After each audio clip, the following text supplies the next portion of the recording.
God's Amazing Grace. The universe is waiting. November 28th. Go out into the highways and hedges and compel them to come in, that my house may be filled. Luke chapter 14 verse 23. In this speck of a world, the whole heavenly universe manifests the greatest interest, for Christ has paid an infinite price for the souls of its inhabitants. Everything in the universe calls upon those who know the truth to consecrate themselves unreservedly to the proclamation of the truth as it has been made known to them in the third angel's message. The working of satanic agencies calls every Christian to stand in his lot.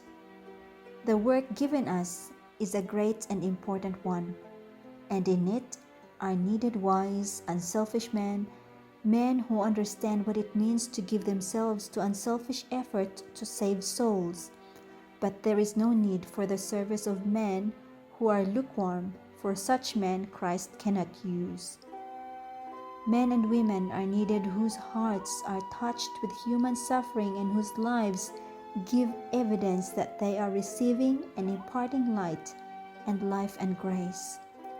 The people of God are to come close to Christ in self-denial and sacrifice, their one aim being to give the message of mercy to all the world.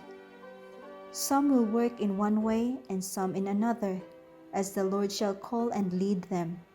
But they are all to strive together, seeking to make the work a perfect whole. The church will not retrograde while the members seek help from the throne of grace, that they may not fail to cooperate in the great work of saving the souls that are on the brink of ruin. The heavenly universe is waiting for consecrated channels through which God can communicate with His people and through them with the world. God will work through a consecrated, self-denying church, and He will reveal His Spirit in a visible and glorious manner, especially in this time when Satan is working in a masterly manner to deceive the souls of both ministers and people. Will not the church awake to her responsibility?